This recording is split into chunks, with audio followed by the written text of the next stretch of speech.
Okay, Tried the more. we will start the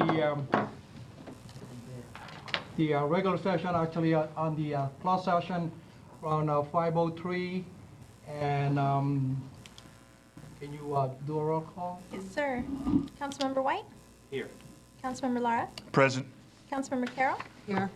Mayor Pro Tem Sanchez? Here. Thank you. Seems like we don't have any public in here. Would you kindly see the attorney, John? Yes. The council is meeting in closed session. Item number 2, existing litigation pursuant to Government Code Section 54956.9D1.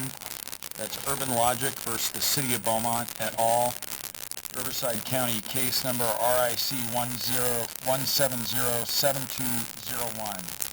And then item number 3 is public employee performance evaluation pursuant to Government Code Section 54957B1, employee title, city manager, and that item is just the annual evaluation of the city manager.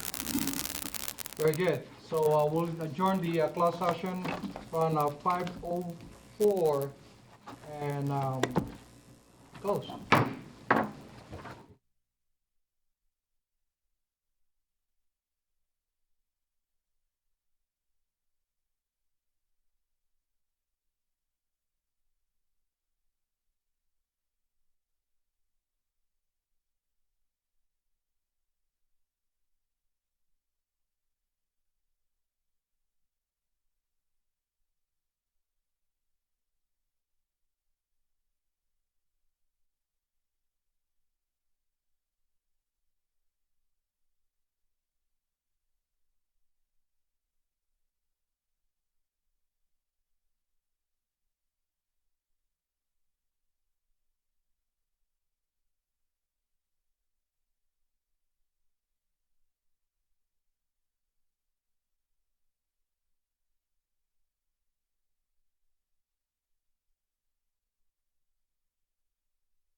Okay, we are reporting back from closed session. City Attorney, can you please report out? Yes, the council met in closed session. Item number 2, existing litigation pursuant to Government Code Section 54956.9D1. That case is Urban Logic versus the City of Beaumont et al., Riverside County Superior Court case number RIC 1707201. There was no reportable action in closed session. Item number 3 was the public employee performance evaluation pursuant to Government Code Section 54957B1, employee title city manager, and this is the annual evaluation of the city manager. And there was no reportable action taken on that item either. All right, thank you. And that item is going to be continued to 30 days from now. So I guess it would be the second meeting, the 15th of October. All right, with that, for the record, I want to state that I entered a closed session at 5:05 p.m. Okay, with that, we are going to regular session of the Beaumont City Council at 6:10 p.m. September 17th, 2019. Call to order, please. Councilmember White. Here. Councilmember Lara. Here. Councilmember Carroll. Here. Mayor Pro Tem Santos. Here. Mayor Martinez. Here. Do we have any action for requests excused absence? All right, the Pledge of Allegiance. Mr. White. lead us. Place your hand over your heart. I pledge allegiance to the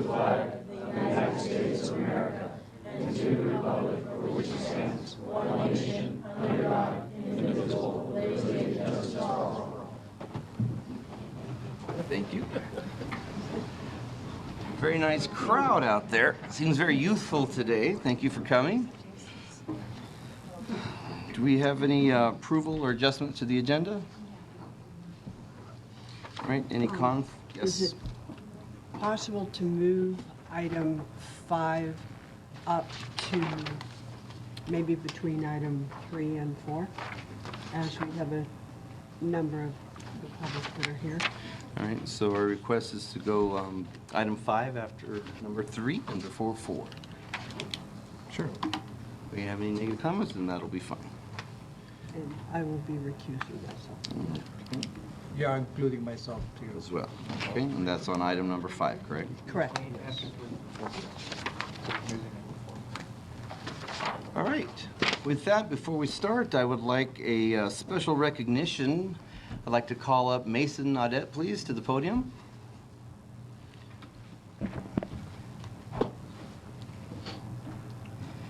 Mason is our newest Eagle Scout in our local Boy Scout troops, and I just want to say that I have personally witnessed his positive citizenship.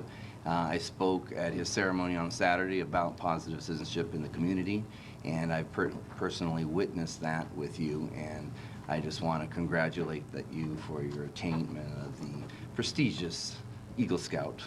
And on behalf of the City Council, we'd like to present with you a certificate of recognition.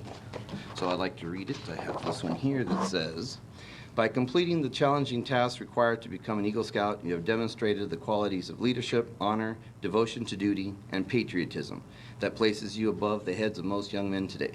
You have set an example for other Scouts and have made your parents, family, and community proud. Again, on behalf of the City Council, we congratulate you for attaining Eagle Scout. I'd like to invite you to come up, take a picture with the council if you would.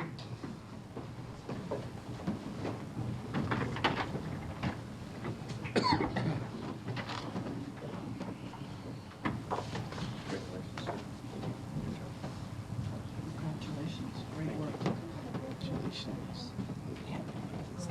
This is awesome. That. There. Down here. Make herself look big.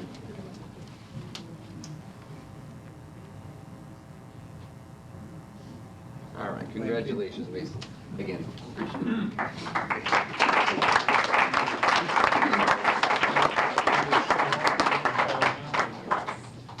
Except, could you read this guy's name? Okay, with that, we will continue to the public comment period. Any one person may address the city council on any matter not on this agenda. If you wish to speak, please fill out a public comment form at the back table, give it to our city clerk. There's a 3-minute time limit on your comments. There will be no sharing or passing of time between people. State law prohibits the city council from discussing or taking action brought up against your comments. So we can listen, but we can't comment at this time on public opinion. Do we have public comment? Yes, we do. First speaker is Anita Worthen. Okay, I'll open it at 6:12 p.m.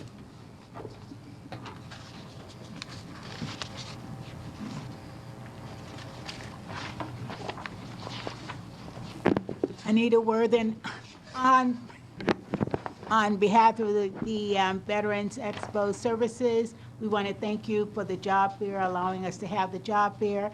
And I want to turn my time over to Councilwoman Nancy Carroll, and she'll continue with that. Thank you. This is what Anita does best. She delegates. Remember, you're on the clock. Oh, yeah. Keep going. It was a great job fair. The gym looked terrific. Again, we had more than we expected in terms of the companies represented and the organizations and agencies. People came prepared. The staff did an incredible job. Officer, everybody just pitched in and set up tables and helped out.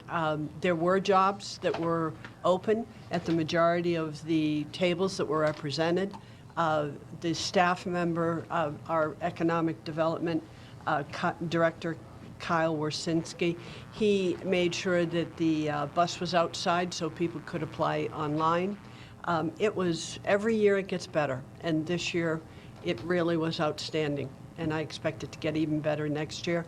And of course, the force behind it all is Anita Worthen. So thank you all for your support. Thank you for your comments. Next speaker. Next speaker is Linda Kimball.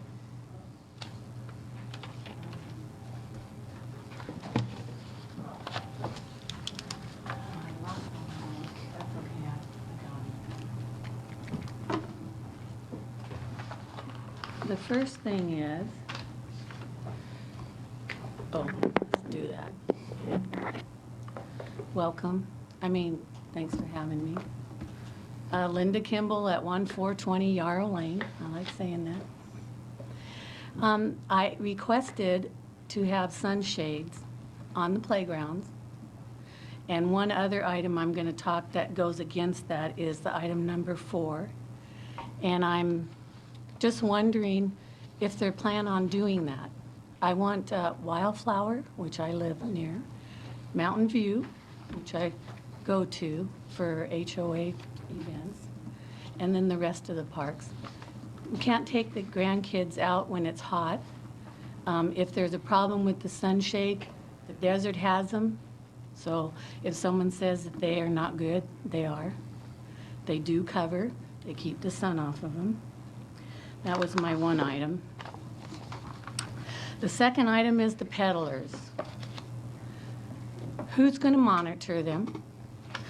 I sent an email, but I sent it to the wrong person, so I'm going to let you know what it says. If I go to like Walmart and there's a peddler there and bothering me, who am I going to call? Don't say it. I don't want him bothering me. Or I'll go shop elsewhere, out of Beaumont. And I don't know, I was trying to read or watch the video, and Councilman White, you did ask a good question. Are they in the neighborhood?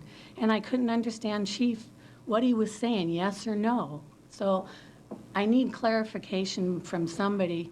Are you going to let them in our neighborhoods or no? I say no because it's going to cause a problem. And once everybody finds out, oh, you can go to Beaumont and push a cart around, sell whatever you want, it's not a good idea. It's going to be a mess for Beaumont. It's tacky. And if they go to one area, it's fine. You want to buy from them, go to an area. But not in my neighborhood, no. But I really want to know, who am I going to call? Not Ghostbusters, don't say that. Yeah, so And then the other item's going to be number 4.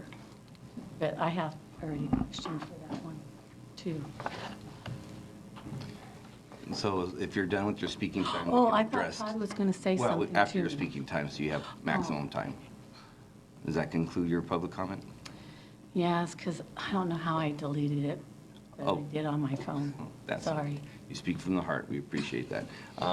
Mr. Parton, want to speak to that? Sure. So the sidewalk ordinance prohibits the sidewalk vending in residential neighborhoods. So there are criteria that we had to adopt that are compliant with this new state law. So state law establishes that sidewalk vendors are allowed, and there's limits in terms of the amount of degree of control that we can actually apply. So we have a permitting process and we have standards in place for that. So if there is a concern or complaint, a call to the police department, typically the non-emergency number would be where you'd call, and then our officers can roll on that and double check that. So, but people that are sidewalk vendors are literally on sidewalks and within public pedestrian walkways. So if you're being marketed to by somebody in a shopping center, that is separate and distinct from what our vending ordinance is addressing. So one of the things that we have incorporated in our budget this year is a business liaison officer as well. So we're actually recruiting that position. And that's a police officer who will be working directly and outreaching directly to our businesses and our shopping centers to try to coordinate those issues. Mr. Parton, could you also explain that this is not just Beaumont that is doing this? Oh, sure. Yes, sir. So this is a state law Right. that has recently passed. So all cities are looking to adopt these similar types of standards if they're going to try to regulate this at all. So, Because if they don't, then they won't be able to prevent any sidewalk vending. So by adopting the ordinance, the city is able to regulate to protect objective, to address objective safety issues. And there's a very narrow window of what we can regulate now, and that came from Sacramento. And so all cities, charter cities, general cities, they all have to deal with it. So, Right, I knew it was a state law, but but that's about as far as we can go. This is not an agendized item, Right. this is just public comment. All right, just a quick direction by council to staff. And would you respond to Ms. Kimball about the solar shade, what can be done for shade at the play area? And let us know? yeah, absolutely. Yeah, All right. will provide a report. And would you copy us so we know what the resolution was? All right. Well, this would be a capital expenditure. There'll be a budget amendment that'd be required. So we've got to spec that out, look at what the cost may be, whether that's got to be bid, or there's some things we'll need to do to.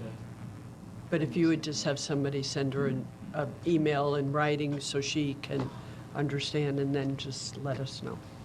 All right, thank you. I forgot to put my email address, but Nicole, you have it. She has it. So do you. Gotcha. Thank you. Thank you. Thank you for your comment. Next speaker is Nancy Hall.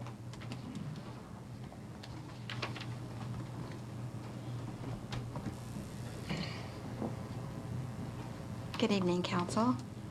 I'm Nancy Hall, 13865 Bolo Court. Every day, police officers, fire personnel, doctors, therapists, educators deal with people who suffer with mental illness. We are impacted by social media, social pressure, peer pressure, good and bad information, all received instantly that changes our reactions to any given situation. We have 18-year-old kids and adults that can't make it on their own. Some are homeless. Those returning from the war, experiencing trauma, anxiety, depression, lack of people skills, lack of interest in dealing with their illness, and giving up and turning to drugs, alcohol, and suicide. These are situations we hear about every day. We see it in the newspaper, and these gentlemen deal with it on a daily basis.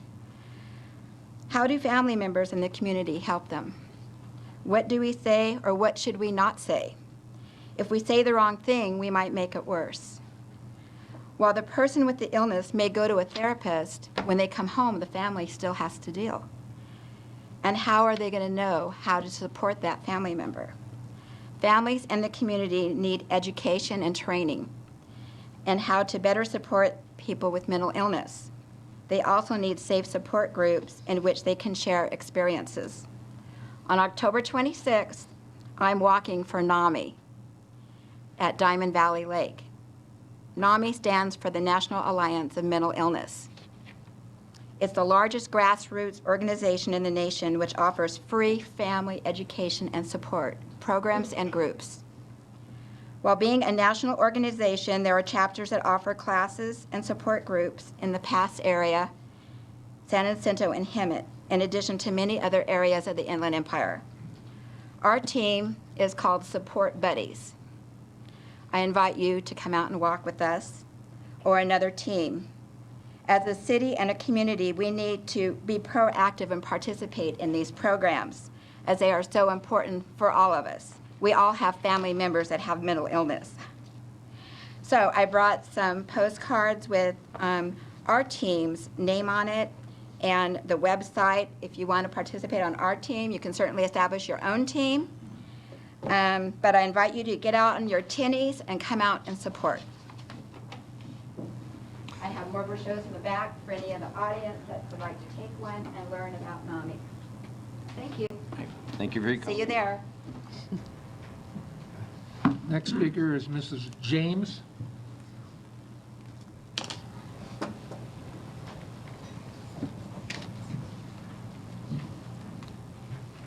Hello. I was here last month complaining about weed abatement, and the fire marshal, Richard Donner, is it Donner, complaining to him and making formal complaints. I wanted to first off thank Fire Marshal Richard Donner for getting the weed abatement people to get all the brush and oil cans, paint cans, old refrigerators out from under those eucalyptus trees off of First and Beaumont. As before that time, they were just fire bombs waiting to go off. On the other hand, I want to make a formal note, and for the record, that it took over 7 years for that to be done. You know, and my neighbor Patty, who's on First Street, she complained over 3 years ago, and I've been there 8 years, and we had 2 fires over there. There were a lot of transients before that house was, they were living in the house, and they were living there, and so I was on the phone, Patty was on the phone, nothing has been done. So thank you, but it did take 7 years, and I want it to be recorded, okay? 7 years after 2 fires. Okay, the Mowens property update is still a mess. The property is an 8-acre place. It's down my driveway. My driveway is a 3/4 mile dirt gravel road that goes to First Street. Marty Mowen kind of did the outskirts, and the fire marshal came out and said, that's a joke. I'll talk to him. It's September, right? Okay, so the weeds are still 5 or 6 feet high. Jack and Weed Abatement told me back in June that if it wasn't done within the next couple of weeks, that they would get a city contractor to take over and build a Mowens. Well, that hasn't been done yet. So far, the outer part, the only part, has been mowed, and that's nothing else. May I note that my driveway is a 1/4 mile long, and if a fire breaks out, it is the only way that I have to get out. The only way. Okay, I have a 3-acre ranch, and that's the only way. I can't skip over to Beaumont Boulevard. The Mowens, you know, it's ridiculous. And that oil, the oil company that owns that huge field, they've just done crisscrosses. But after the Targa Lane fire, my entire ranch, my neighbor Patty couldn't even see it. She goes, "Are you okay there? All I see is black smoke."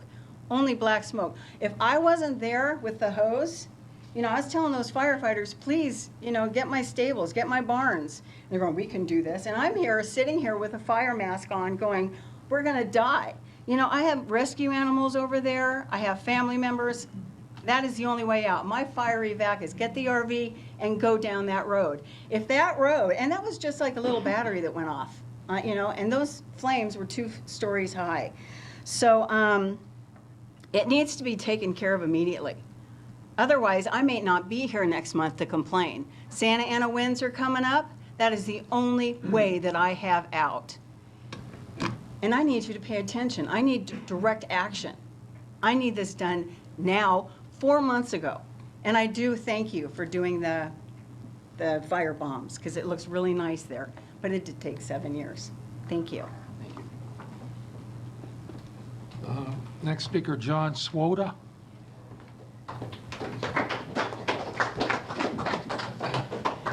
Good evening, City Hall. My name is John Swoda, and today I'm here to propose an idea. Me and as well as other skateboarders in our area would like to ask for a city to help build a new skate park. As the years go by, the Beaumont skate park has become more and more destroyed, and it's only a matter of time before it becomes a safety hazard. On behalf of all the Beaumont local skateboarders, I would like to propose an idea. All of us local skateboarders can agree that we need a new skate park. The ramps are cracking and our obstacles are falling apart. As a result, a few years back, a large ramp in our skate park was removed, and over time, the damage is slowly getting worse. Also, as more houses are being built around Beaumont, our skate park is getting more and more crowded due to the rising population of our town. Not only will building a new and better skate park be a help for our skateboarding community, but it will also benefit the city of Beaumont due to the fact that the kids and even many adults will have a nice place to relax and be able to do what they love most, while being in a nice and safe environment. I also believe that building a new and better skate park will minimize the amount of people that trespass onto a property to skateboard. Skateboarders seek other places to skateboard due to the fact that our current skate park is damaged and is lacking a good amount of obstacles to skateboard on. So I believe that building a new skate park that is bigger and better than our current one will minimize the amount of people that trespass onto our property to skateboard. I have done lots of research on this topic, and I have gained contact with the Tony Hawk Foundation. On September 16th at 4 p.m., I had a phone call with Alec Beck. He is the programs manager for the Tony Hawk Foundation. And we went over the topic, and he explained that the Tony Hawk Foundation would be happy to help us get our skate park built. He explained that if the City Hall was willing to help us build a new skate park, we could apply for a grant from the Tony Hawk Foundation to help fund the building of our skate park. If the city were to help us build a new skate park, my idea is that it would be beneficial to build it completely out of concrete. This would be mandatory if you were to apply for a grant from the Tony Hawk Foundation due to the fact that it would have to be concrete-based to be eligible for the grant. As far as the location for the new skate park, I suggest that if it were to be built, it would be best fit in the park north of our current skate park between 10th and 11th Street. There is sufficient space in that park, and I believe that it would be a great location to build it. If the city were to help us build a new skate park, I think the city should remove our current skate park and turn that spot into a bigger playground for the youth of Beaumont due to the fact that the new skate park would be built in the other park. This would not only benefit the skateboarders because we would have a new and better skate park, but it would also benefit the youth because they will have more space to play. Alec Beck with the Tony Hawk Foundation also said that Beaumont has a population of around 50,000 people, and as Beaumont further grows, it would be beneficial to build a bigger and better skate park. It would be beneficial because our current skate park is built with temporary ramps that are easily damaged, so it would help to build a new permanent skate park out of concrete. As far as support on this topic, we have a great mass of support.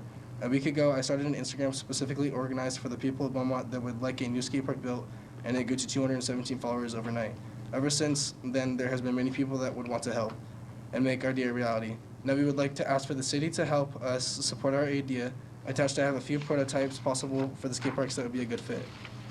This is the first prototype that I came up with, and this is the second prototype.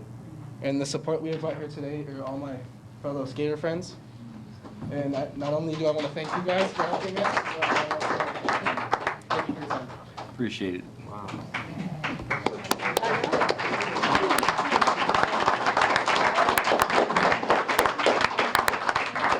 No more speakers, Mr. Mayor. Oh, thank you. Well, I appreciate those comments, and we will have staff look into some of these ideas, and you'll be leaving a copy of that with us as well? Okay, all right, just hand it to the clerk over here. And we appreciate your time. Thank you so much. Thank you. Well, that was refreshing today. Appreciate that. Okay, so we are moving on to our items of business. Consent calendar. Items on the consent calendar are taken as one action item unless an item is pulled for further discussion here or at the end of action items. Do we have any requests for pulling a consent item? Do we have any public comment on a consent item? No, sir. Okay, I'll take a motion. I'll make a motion to approve the consent item calendar, items 1 and 2. Second. Do I have to abstain because I wasn't here until? It's up to you, if you've read them and I'm You don't not have to. Okay. you don't have to. Okay. Councilmember White, Yes. Councilmember Carroll, Yes. Councilmember Lara, Yes. Mayor Pro Tem Santos. Yes. Mayor Martinez. Yes. Okay, moving on to action items. Approval of all ordinances and resolutions read by title only. Action item number 3, the adoption of the resolution in support for and declaration of California Clean Air Day. Excuse me. Thank you, Mayor. So you have a resolution before you tonight. This is really to participate in a WRCOG program for California Clean Air Day. WRCOG has passed a resolution declaring October 2nd of this year as Clean Air Day. They've also secured a micro grant, and that micro grant would allow them to be able to donate a tree and all the materials related with planting that tree to the community. And then we would work in conjunction with them to do an official planting of that tree to commemorate October 2nd as Clean Air Day. And so the companion resolution that you have really reflects the WRCOG resolution. And by passing that, we would be an official participant in that effort, and we would be eligible for the southern magnolia tree that they have available to provide to the city. So with that, I turn it back to council. We would recommend that you pass this resolution and participate in Clean Air Day. Awesome, appreciate it. Public comment? No. None on item 3. Discussion or entertain a motion from council? Mayor, I move to approve by title only a resolution of the City of Beaumont in support for and declaration of California Clean Air Day, and direct staff to schedule a time and place for a tree planting ceremony to commemorate Clean Air Day 2019. I'll second. Councilmember White? Yes. Councilmember Lara? Yes. Councilmember Carroll? Yes. Mayor Pro Tem Santos? Yes. Mayor Martinez? Yes. Okay, and with that, we moved item number 5 up. So action item number 5, direction to city staff regarding the acceptance of dedication of landscape easement without compensation, tract map 32325, lots 187 to 190, and lot 193. So we have 2 council members that are recusing themselves on this item because they own property in the vicinity, correct? Yes. Okay. Not that'll be directly affected, but that are in that development. That's correct.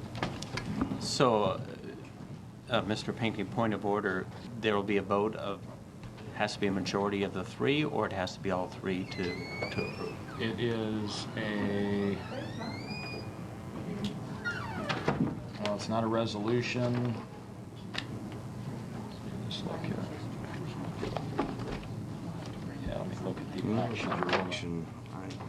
Oh, it is direct? So this is just authorizing city staff to negotiate with the individual property owner, so it's a majority of the quorum. Okay. And one other point of clarification, the header should actually read that this would be consideration of easements for lots 187 through 193.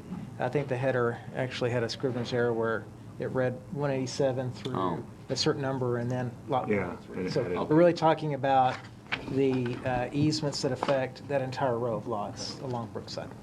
So include 190, 192. Yes, please, yes. Okay. Staff report? Thank you, Mayor. On November 22nd, back in 2005, this tract map was recorded with the County of Riverside, and it identified only 2 lettered lots, AA and BB, that were created with the intent that they be maintained and owned for open space landscape purposes by the HOA. Lots 187 through 193 inclusive were established in such a manner that they share common lot lines with BB. If you look on the map, BB is the pink space all along Brookside Avenue. The parcels are bisected by a screening wall without access points provided for the property owners. On attachment A in the packet, there are photos of the current state of those slopes right now. This easement was not defined by the tract map nor transferred to any other party. However, in October of 2010, an offer of dedication between the HOA and the city was recorded, whereby a dedication of real property of lots AA and BB were then accepted by the city. The offer of dedication did not address the easements behind those lots or within those lots 187 through 193. Recently, on October 19th, city staff met with several of the owners of those lots to discuss overall deterioration of the landscape along Brookside Avenue directly north of the fence line of these lots and within portions of the lots located outside the block wall. Not all of the residents were present at that meeting, but a majority of the residents present agreed that a formal means of access should be granted to the city to facilitate proper landscape maintenance within those portions.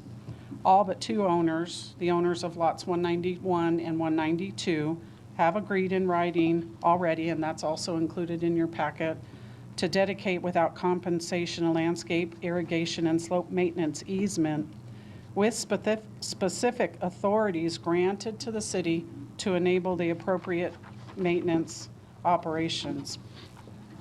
Although the owners of lots 191 and 192 were present at the meeting on August 19th, they have not submitted a written request to the city to date.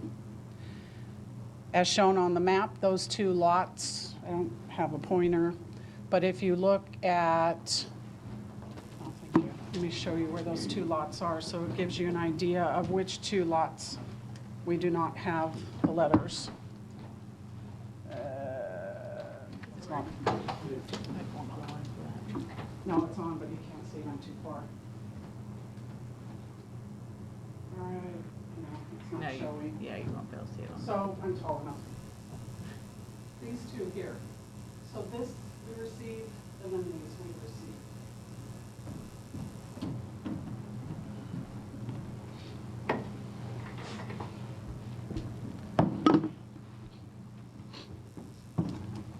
So those two lot owners have not submitted a written request to the city to date. Excluding those lots from the dedication will leave the slope with a cookie cutter type approach to landscape maintenance. But more importantly, it's going to make it difficult for the grounds maintenance crew to determine in their maintenance efforts if they're actually encroaching on private property. A few of the residents that did submit requests asked that the city agree in good faith that any new tree plantings in that area have a height limit and that language be added to the maintenance easement. This will prevent trees planted in the future from blocking their view of the mountain range directly north of them. The fiscal impact to this is $2,640 annually in grounds maintenance personnel costs and approximately $500 annually in equipment costs. So the recommendations tonight, there are 5 of them. Authorize city staff to negotiate with the individual property owners for the acceptance of dedication of landscape easement without compensation for tract map 32325, lots 187 through 193, subject to the following conditions. Easements are dedicated for each of the lots, 187 to 193.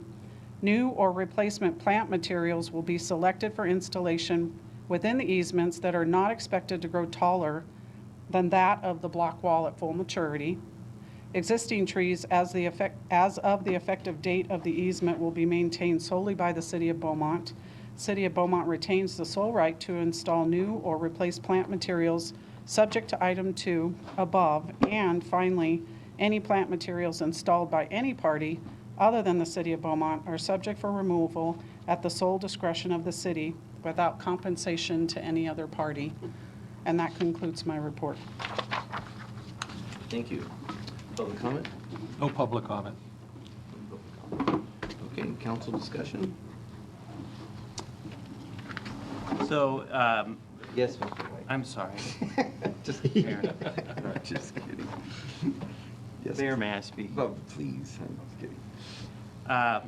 So 191, 192 have they didn't send a letter. Have they refused this process? I haven't spoken with them. They just did not submit a letter. And if they don't, we can't force them. You're basically, we're asking, they are asking, the property owners are asking the City of Beaumont to take an easement for landscaping for this property. Correct. Up until recently, it was understood that it was the city's responsibility, and digging into the tract map, we discovered that it wasn't. Okay. And why did we think it was originally? I'm not sure. Okay.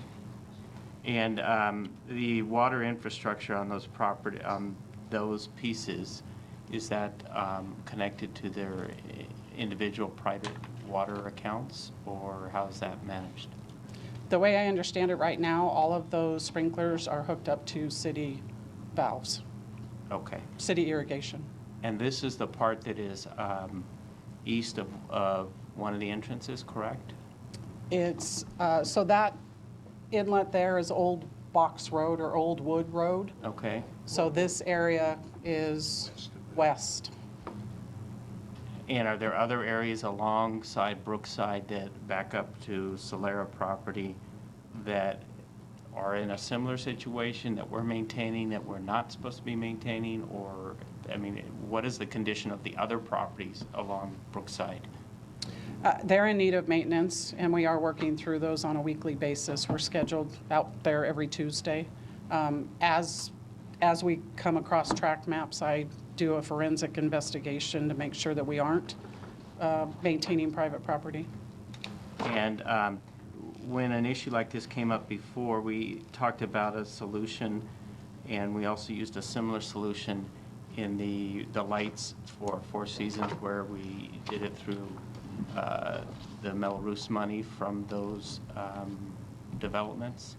Is that, why are we not considering that here? Because your Melrose dollars probably won't be applied here. This will be applied through other funds, not through your Melrose dollars. And as far as the process of recording the easements, that's included in the cost here of $2640 or $500? I'm sorry, can you say that again? These easements would need to be recorded, correct? Correct. Is that in part of the 2640 and the 500? It's not. No. Is that something that we do or the homeowners have to do? We would do. We would do it. Yeah, We would would do the it. recordation. Yeah, we need to bring a surveyor in to prepare easement documents with meets and bounds that would need to be filed. Legal descriptions and, Yeah. Okay, do we have an idea of what that's going to cost? no. No, we don't. Okay. That's all I have for right now. Ms. Laura? So, I mean, I like the idea. I think we'd have to do that, but for me, obviously, it's got to be all or nothing. If there are two lots, 191 and 192, that never follow through, then the rest of this easement, I guess, would be terminated, or we wouldn't pursue that any further, correct? Yes, sir. That's what we'd recommend to you. Okay. One of the concerns I have, and only because I've experienced this, is anytime that you start promising to plant trees that don't grow over a certain height, I haven't had good luck with that. I'd hate for the city to be held to that requirement, because sometimes trees will grow a little bit taller, and so I have a concern anytime you start limiting the height of a tree.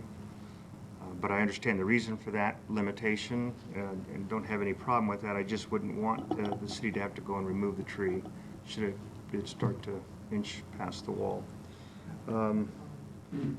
The additional area, I mean, as we move forward or we go down Solera and grab extra area, can current staff handle the workload? Because we seem to be struggling with that in other areas, and I just want to make sure that we're not adding something that we can't turn around and continue to maintain as well. The green area that's out there right now is minimal compared to what we're already maintaining. It definitely needs a good cleaning. But the program that we've implemented 2 months ago, every week we are in that area on Tuesday, and there's roughly 10 to 12 grounds employees that work together in a chain to knock out the weeds and trim the bushes and things like that. We're still working through some training issues on landscape maintenance. Okay. On a weekly basis. Okay. Those are the questions I have, Mayor. So, I'm concerned, I'm sure the residents would agree that, for the city to maintain property that's non-city would be not correct. It wouldn't be fair citywide. So we would have to take this type of an approach to make it fair for all the residents in the city. I agree with Councilmember Laura. It is an all or nothing approach. We can't piecemeal it. We can't have the crew say this one yes and this one no. It has to be all or nothing. So that will be a number one factor to really have to overcome to make sure that everyone's on board, agrees, and then we go from there. My question is to the staff is what kind of precedent are we setting up? You know, regardless of past practices, we're trying to make sure that what we're doing from now on is fair to all property owners. And if it's city property, we'll maintain it. If it's private property, then we shouldn't. And that stands to reason, unless we go through a similar process like this. So I'm just concerned about if we start doing easements, what are we going to run into in other developments? Well, I will say this. This is consistent with the way other sections of the subdivisions around the community have been already established, where in some cases there have been easements that actually been dedicated to the city where we've had the right and the obligation to go in and provide for maintenance. So this really is one where, clear in my mind, clear there was an intent, because if you look at the first page of the document, it calls out a landscape and slope and irrigation maintenance easement. It was just never that we could find anything that was implemented to convey that over to the HOA or to the city. And particularly when you look at that pink lot with the in the middle of the green and the orange band, that lot was originally a lot, it's a numbered lot that was approved with the subdivision that was originally deeded to the HOA. And the city accepted that from the HOA back in 2010, as Ms. Gibbs had alluded to as reported. So I think the intent was that the HOA or some central agency or entity be responsible for the maintenance of that area, particularly if you go to the pictures. Nicole, can we pull up the pictures, please? It's attachment A.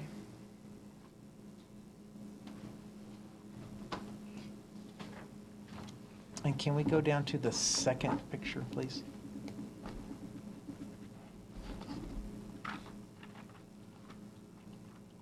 So if you look, so the pony wall, which is the current edge of the properties, that's the north property line, basically.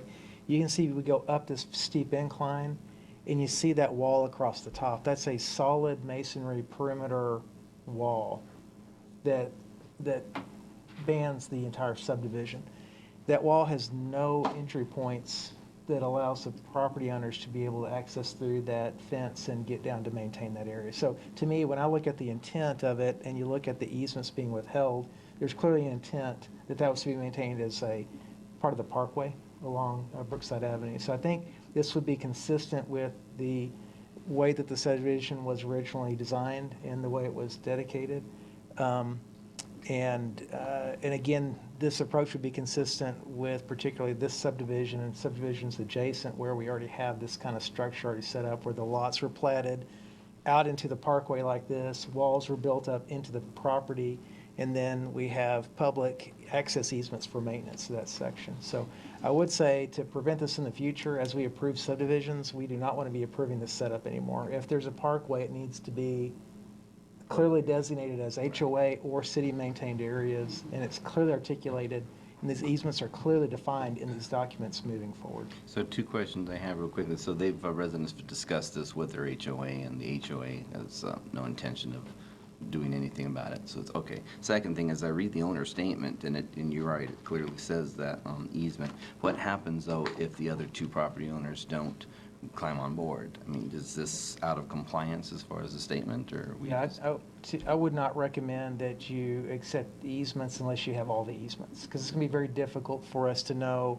where we are. You know, when have we encroached into somebody's private property, and then when we encroach, or is there potential damage to that other piece of property, or there's just a lot of inherent conflicts that could arise. Well, what I'm getting at is if, let's say, that the two property owners that are haven't signed agreements don't, and therefore we agree that we're not going to pursue it anymore. Suppose they sell the property in the future. It says here in the owner's statement about the easement. We address it at that time, saying we gave them a chance and they didn't do it, or?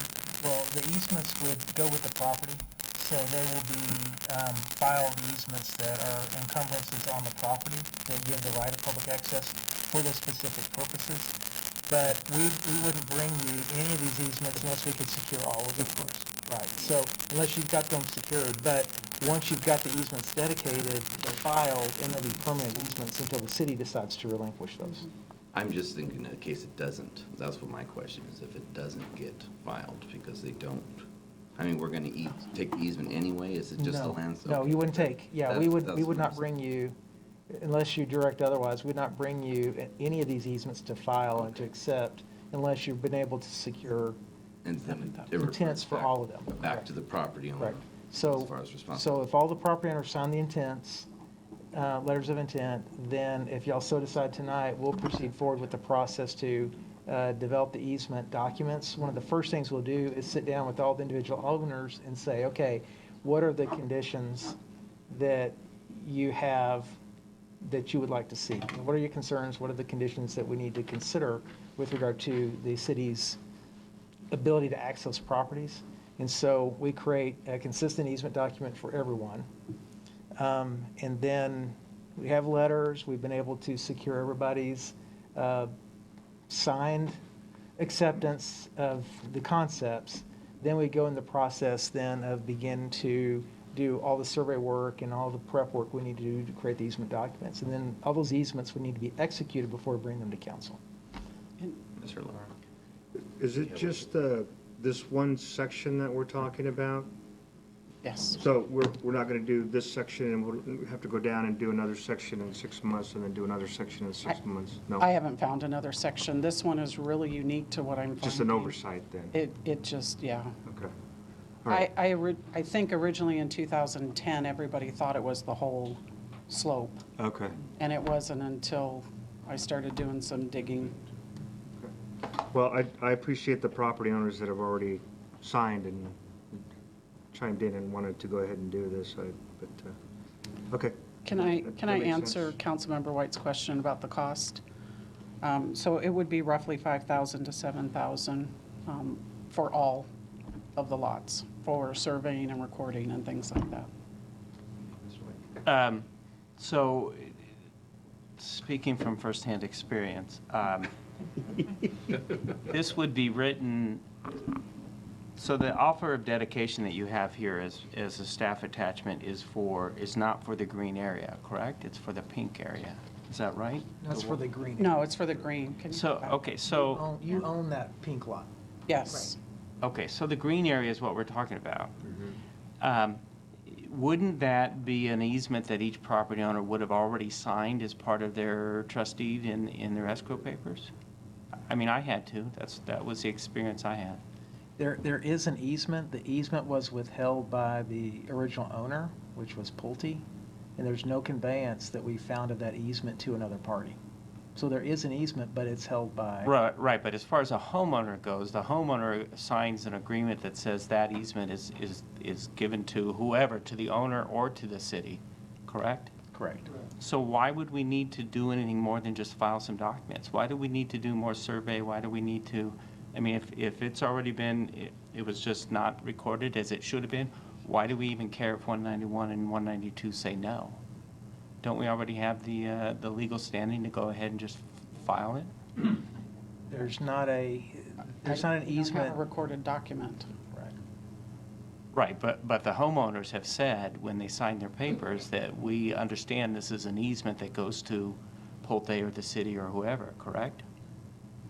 Yeah, well, I think you have one of the landowners here that can address that question. It's to Pulte, is my understanding. Can you come up here so I can? First of all, before you speak, understand, I am in the same situation, and I had to do the same thing, so. Okay, my name is Bud Charlick. I live at 1192 Lantana Road. I'm at 187. And basically, when we, in order for us to buy that property, we had to sign an easement to the HOA. So, it was our understanding that basically the HOA was going to maintain that property. Now, I had understood that in 2010, there was something signed that said that the HOA was negotiating with the city to take over the maintenance of that area. And so that's where we are now. I'm 81 years old. The gentleman who lives next to me is 91 years old. We can't go up there and take care of our property. it's not feasible for us. No, and I understand that. I'm just thinking it's a clerical job. I mean, it's just a filing of papers at this point, correct? It depends. It depends. But I mean, even 191 and 192 have signed over an easement to Pulte, Yeah, correct? but that easement may be exclusive to Pulte, and I don't know what that easement's for, whether it's for maintenance or what it's for. So when Pulte offered it to dedication for us, who should have filed the easement at that point, the city or Pulte? No, what it says, so on page 159, there is the cover page for the track map. Right. And so if you look on the far left column, the one that starts owner's statement, you get down to the second to the last whereby or hereby clause. It says, we hereby retain for slope and landscape purposes, not defined anywhere in here what that means, the easements of various sizes and widths, so they're not clearly marked in this document. You have to go back and look at the map. Over and across lots 187 through 193, inclusive as shown on this map. And Pulte Home Corporation was the "we" that was referred to in that statement. So, so if you look where it calls out the application or designation of those other lots, like lot DD and BB, which are the orange and green ones, those were specifically called out as specific numbered lots. And those lots were dedicated, in the case of the orange one, DD, that was to the city of Beaumont. And then the lot BB was a specific numbered lot that went to the HOA. And then AA are those two, kind of the ones that come down Old World, are lots AA. So those were all common open space lots. So what the city then took in 2010 was the pink ones, so the lots BB and AA. Nothing was ever conveyed to the HOA or anyone else, that green area that we found. There's no documents there. So the homeowners haven't conveyed that green area to anyone at this point? Correct. So when they bought the lots, arguably, we would say, well, Pulte withheld the right for whatever that easement was, but it's not clearly defined, in my mind. And it's not clearly defined geographically either in terms of what the dimensions are and those kinds of things. So what I would recommend is if we do this, we need to call out each lot, define the specific geographic area on each lot, and then we need to define the specific purpose and the specific rights that we would have of entry onto the property. Okay. So I just think there's clarification for the homeowners and for the city to fully understand what we're doing there, why we're doing it. The things that we need to specifically identify are that we will maintain the ground cover, we'll maintain the trees that are there, and that we will maintain the irrigation. And then we also need to be concerned about maintaining the slope, making sure that there's not any erosion or any other degradation along the slope in that area. Okay, I'm good. Thank you. Excuse me, but we did have on our easement ourselves, it had a dimension on there. It told us what every lot was that from the wall down to the street, and we have that information. Well, it was part of that packet. But the That would be easement. helpful in preparing a document, for sure, yeah. Yeah, the easement that they signed over, my understanding from your explanation was the orange and pink parts. The pink one. The pink part. That's the easement that they actually signed over to Pulte, but we don't have any confirmation the green was supposed to be conveyed to anybody. Well, no, the green was signed over to, was retained by Pulte. Retained. Was So it's retained by an easement. Pulte, and then, because it's really confusing, so the green was retained by Pulte, never transferred over, and then the pink was a numbered lettered lot that was created with the track map that was dedicated to the HOA, and then the orange was another lot that was specified in the track map that was dedicated to the city. Got it, okay. Okay, and so the orange is the back of the sidewalk up to the curb. The pink is a slope that comes up that one lot where you got a steep grade there, and then it's a little 8-foot strip. It's got the trees in it, and you got the retaining wall, the little retaining wall, and then to the curb, and then all the rest is up private property. But we understood that basically when we signed the easement, we were signing it from the wall to the street. Because we were told that basically when we signed that easement that we couldn't buy the house until we signed over the easement to the HOA from the wall to the street. That's what we were told. And that was 13 years ago. Thank you for that. Okay, so do we need further discussion, or can we? I think I'm okay with direction to have, I guess we're asking the city to look into this at this point, as far as what do we do with 191 and 192? It's to authorize us to go back and negotiate with all the property owners. Okay, I'm good with that direction. I'm good with it. Okay, with the intent that it has to be all, or correct, all the owners have to sign. All the owners. And we'll do some more research. We'll make sure that there's not already an instrument in place that, we'll do some more due diligence on this, but. Okay. So. Understand the need for clarification, because you really want that outlined clearer. Yeah, for sure. Okay. Is that a vote item? Let me see. Yes. But I'm sorry, but the negotiation is for without compensation from the city, correct? That's correct. Okay. All right, we'll take a roll call. Okay. Well, does someone have that, or is that just direction? It's just direction. So no motion needed? I can do it on consensus or a vote, whichever you prefer. Well, all into consensus. We're in agreement. Agreement? I'm good. Yep. Yeah, consensus. Councilmember. Yes.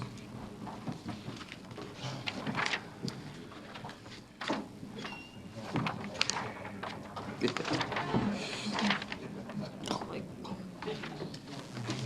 used to get so many bruises on my knees from these tables.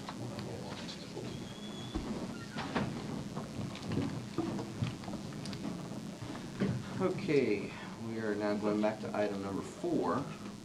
So the award of contract to Baker Electric for a public electric vehicle charging station in a contract amount not to exceed $371,800.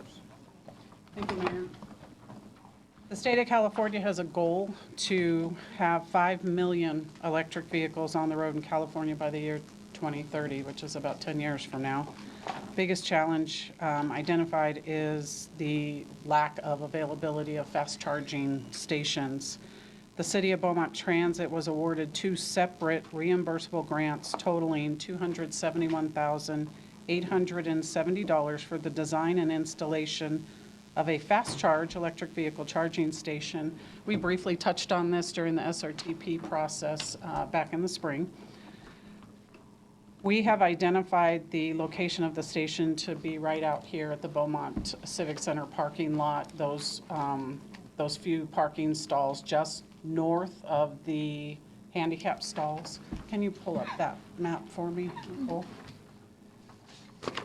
This location is especially ideal because it's centrally located within our downtown area. It's close proximity to government buildings. It's serviced by several public transit routes out in front of the Civic Center, and also because it's the site of, right now, an unofficial park and ride location. We are still working with Caltrans to make that an official designation. So in April of this year, we did a request for proposal to design and install a public electric vehicle charging station with 3 fast chargers. The city received 3 responses. However, one of those respondents failed to submit the required bid documentation, and they were therefore disqualified. We interviewed the other 2 remaining respondents and ultimately requested revised bids from both companies. They came in extremely high, above our grant funds, and there was no way that the project was going to be done. During the interview process, it became clear to staff that the unknown factor from both of the respondents was the amount that they would have to spend with Southern California Edison to upgrade the electricity. Unfortunately, SCE won't speculate until the project is underway and until a design is submitted for review. The cost proposals received were Baker Electric. They itemized their costs at $310,800, and they included not to exceed $60,000 for SEC charges. The second contractor, Trillium, itemized their costs at just $313,987, which was just over Baker. However, they wouldn't give us any allowances for the SCE upgrade, so it would have been more than the $313,000. The Southern California Incentive Project grant, which this is funded partially by, requires a 5-year maintenance contract for the chargers, and that's included in the bid cost that you see before you. And it'll also be compliant with the Americans with Disability Act, which is required by federal law. So the fiscal impact, the city of Beaumont was awarded 2 reimbursable grants totaling $271,870. The Southern California Incentive Project equals $240,000 of that. And then the Mobile Source Air Pollution Reduction Review Committee, which is also known as MSRC, they're giving us $31,870. We have spent several conversations and meetings with Riverside County Transportation Commission to get us to the end. We still didn't have enough with just those 2 grants. Recently, RCTC staff did allow for a reprogramming of some unspent state transit assistant funded grants, which are your capital improvement projects for your transit programs. And they created a brand new fiscal year 2020-07 grant in the amount of $100,000. So that'll bring us to the total of the $371,870. And I wanted to note in here that the revenues generated from this electric vehicle charging station will be revenue for our 10%. Will go towards our 10% mandated fare box for our transit program. Recommendation tonight is to award a contract to Baker Electric for the public electric vehicle charging station in a contract amount not to exceed $371,800, and authorize the mayor to execute the agreement with Baker Electric in accordance with the Beaumont Municipal Code purchasing ordinance. And that completes my staff report. Thank you. Public comment? Ms. Linda Kimball. Okay, I'll open public comment at 7:08 PM.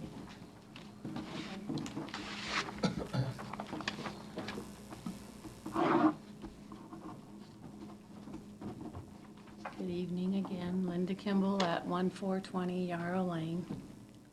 If my ring goes off, I just don't know how to shut it off. Okay, sorry, but I know I got this. On August 20th, I guess I could read it when I expand it. It says, 2 grants totaling $271,870 for the purpose of installing 3 post-electric vehicle charging stations.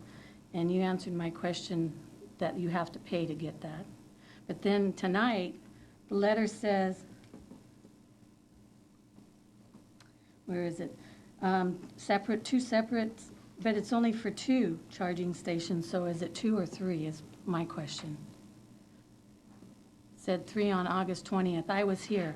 But I thought this money, for some reason, was going for Walmart's rehab and a new sitting area for Citibank and Oak Valley and, Edelweiss, which my grandson and I take the bus. I use the bus and I love it. And he got great staff on there. And I thought that's where this money was supposed to be going to, from what I thought on August 20th when I was here. We'll clarify after that. Oh. Finish. So that's I don't know why we need to spend that money there for 3. We're never going to make that much money back. Once everybody knows that you have to go pay, they can go to Morongo. I think it's free. I don't have a Tesla. I don't have electric cars, sorry. I use gas. But once they find out, I don't think anyone's going to use it except the city of Beaumont if they have electric cars or within the staff. I don't know if the staff gets it for free. I don't know. It really didn't clarify in here what it was, but that's my opinion. I think that money, I thought for sure that money on August 20th, the other girl, not Elizabeth, but the other girl that said it was for rehab, which we do need over there at Walmart. I don't know what they call that thing, but that's all I have. Thank you for that comment. This gives Ms. Lana clarifying the different grants and what we have planned. Yes, the Walmart is a separate grant, and that still is moving forward. There will be 3 charging stations that's required by the grant. If we reduce it to 2, we only get a portion of the grant money. We have to put in 3, and we have to put in fast fill. As far as everybody paying, everybody includes staff. If staff wants to park their electric vehicle car there, they will pay just like the regular public. All right, thank you for your comment. Thank you. Okay, I'll close public comment at 7:11 PM. Council questions, discussion? I have a couple questions. Mr. White? If we don't do the electric charge, we don't get the grant. Correct. So the grant is for the electric charge. Okay. And how long I guess I don't have an electric car either. How long does it take to charge an electric car? Couldn't it be hours? I don't have an electric car either, but the fast fill can charge it pretty quickly. I think, where's 20 minutes? 20 minutes. 20 minutes. Anything, if they stay over a lot of time, they'll be double charged. Okay. Okay. It's different than a charging station that you have at home. A lot of times that's an overnight charge. These are superchargers. Okay, because the suggestion that Ms. Kimball brought up was the fact that why would they come here and do it? And my thought was if they have to leave their car here for hours, Yeah. it's unlikely that would be a problem, so. Okay, that answered my questions, thank We you. don't want cars to stay there long because we want more money. Ms. Carroll? I appreciate that it's going to go towards the fare box recovery fair. That's a very good point, because we're kind of in that precarious position right now in terms of population and recovery, et cetera, so that's good. But I have two questions, actually. One, do we know what the budget impact is for maintaining these going forward, and we're going to put that into future budget plans, or is that going to be covered by grant money in the future? Do we know? The initial 5 years is covered in this contract. Okay. So for the first 5 years, maintenance is covered. Okay. And they have a response level of within so many hours. After that 5 years, we would have to include it in our operational budget. It would not be a capital project at that time. But my understanding is we potentially, if it's not feasible, we potentially, I don't know. Disassemble? Well, have another program. Because I have no idea what kind of costs there are for maintaining these charging stations, but, okay. And the last question that I have is, so we have this mandate where we're all moving forward to electrical vehicles, and particularly for public transportation, et cetera. So if we need to make this bigger to accommodate more vehicles, do you see this as a good expandable site also, if we have to add more charging stations? Certainly. Okay. All right. I think I would recommend another location to kind of bifurcate our resources and. That's good, yeah, I agree. Yeah. Otherwise, too, you're going to be taking too much of that parking area, and it doesn't fill up often, but it does when we really do have something, so. All right, thank you. Is there a transformer that's nearby that we'll be tying into? It's right out here. We would put I don't know if you could enhance that. There's, where's the other map, Nicole? There's a map in your packet that shows we have to run about 100-foot line. Okay. Under the street. Under the street, okay. Yeah. So And the that's, service would be on this side and you. there it is, that's the one. So the service, correct. Okay, cool. And Oh, there's another location on the alley too. okay. I like that location because Right. we could keep the service near the building and Correct. just run the feeders over to the charging station. And that's the unknown. Okay. And Baker is estimating up to 60,000. Okay. And then just for the record, the Tesla supercharging stations, there is a charge for those.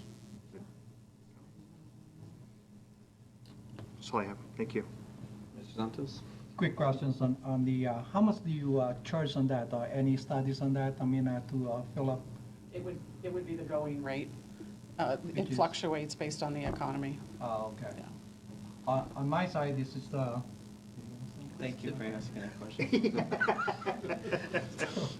On my side, a quick, to interject some information. He mentioned, you guys mentioned Tesla, and also the SCE, the quick, charges on that. It takes only 5 minutes to charge it. That's why, Southern California Edison is really putting this old system in here. That's their quick. I mean, you could Google that or check the, the latest person on the Southern California Edison, 5 minutes. They call it, the fast quick charger system. And they have a low. I mean, it depends on the, if you have a low system on that, it will take, 15 minutes to charge that. I think what we're gonna put it on our system is the quick fast system. So that will be 5 minutes on that. That will take us really a good, revenue on that side. That's all I. The sad thing is, it'll still take 3 hours to charge your phone. That's the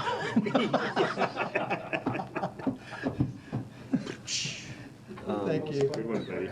Ms. Gibbs, we'll own the charging stations, correct? Correct. That's just not a lease type thing? No. But then we are responsible for vandalism, and so if they're vandalized and so forth. No, the Baker would be in charge of the maintenance for 5 years, and so we would just call them. That would give us time to train staff. And we wouldn't need any type of lighting or any type of other additional accommodations there, right? It's just a charger, and I wouldn't know. I don't have a car. Thank you. Or maybe ideally is the camera in there, probably in the future. Okay, on that note. Just to reaffirm, the Walmart Regional Connection Center will still be done. And then we had the other 3 downtown area shelters. So we had the one at the Beaumont Library, Wells Fargo at 6th and Magnolia, and then the Oasis Thrift Store, which is at 6th and Michigan. So all 4 of those new shelters will still be done and under a separate program. I'll entertain a motion. I'll make a motion to award a contract to Baker Electric for a public electrical vehicle charging station in a contract amount not to exceed $371,800, and authorize the mayor to execute an agreement with Baker Electric in accordance with the Beaumont Municipal Code purchasing ordinance. I'll second that. All right, buddy. Councilmember White, Yes. Councilmember Lara. Yes. Councilmember Carroll, Yes. Mayor Pro Tem Santos. Yes. Mayor Martinez. Yes. Brings us to item number 6, approve the cooperative agreement between Riverside County Transportation Commission, City of Banning, City of Beaumont, for the preparation of the Highland Springs Interchange Project Study Report. Dun, dun, dun. Mr. Hart, hello. Hello, good evening, Honorable Mayor, City Council.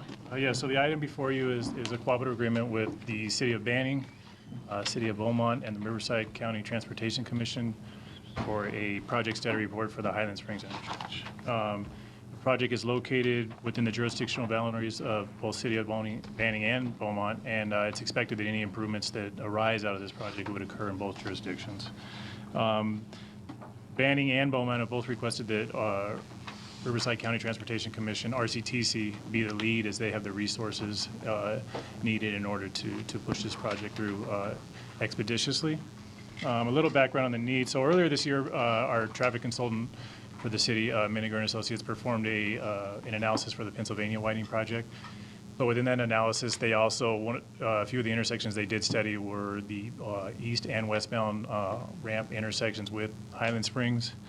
They performed a level of service analysis, which there's in your staff report, there's kind of a table that shows the description of what those associated grades with level of service equate to.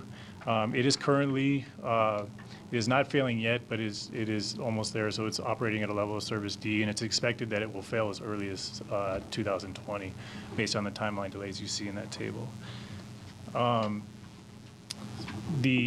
The analysis shows that it's, like I said, performing poorly, and that with the recent development that has occurred and the pending development with both in the City of Beaumont and City of Banning, significant development in the City of Banning on the east side of Highland Springs, there's a significant need for this project. The project study report, which is the PSR, will provide a more detailed analysis of the intersection itself, it will identify several alternatives, including a no build, and as a result of the final approval of the PSR, it will recommend a preferred alternative. Once the PSR is approved, it's expected that it would take about 9 months. We can move on to the next phase, which is the PA and ED, which is project approval, and the environmental document itself. WRCOG is allocated $2 million for the completion of this PSR, which well exceeds the expected amount of $600,000 to perform the PSR. So with that, it's the recommendation that the City Council approve the agreement between RCTC, City of Banning, City of Beaumont for the preparation of the project study report. I'm available for any questions you might have. Thank you, Mr. Hart. Do we have public comment? No, we don't. Okay, council discussion? Question, if not, we'll entertain a motion to approve. Mayor, I move to approve the cooperative agreement between Riverside County Transportation Commission, City of Banning, and City of Beaumont for the preparation of the Highland Springs Interchange Project Study Report. I'll second. Councilmember White? Yes. Councilmember Lara? Yes. Councilmember Carroll? Yes. Mayor Pro Tem Santos? Yes. Mayor Martinez? Yes. Okay, moves us to item number 7. Thank you, Mr. Hart. Authorize employment contract with Finance Director. Good evening, Mayor and Council. You have before you an employment contract for the position of Finance Director. The position has been vacant since June. We entertained a nationwide search utilizing a couple different resources, including government jobs. And after a couple interview panels were convened, Mr. Jeffrey Mullenkamp has been selected by City Manager Todd Parton to fill that vacancy. He is in the audience today. He holds a Bachelor's of Science in Management with a minor in Accounting from the University of Nevada, Reno. City Manager and the City Attorney negotiated the terms and conditions of the contract before you. The fully burdened rate is listed. That includes benefits. That's in your packet as well. And that is all budgeted completely, fully in the FY 19-20 budget out of 1225, the Finance Department. Seeking authorization for the City Manager to execute that contract. And Mr. Mullenkamp is here to answer any questions you may have from him and his lovely wife, Leslie. Thank you. Let him introduce himself, and you guys can ask him some questions if you don't mind. Let me ask for public comment real quickly. No. Okay, welcome.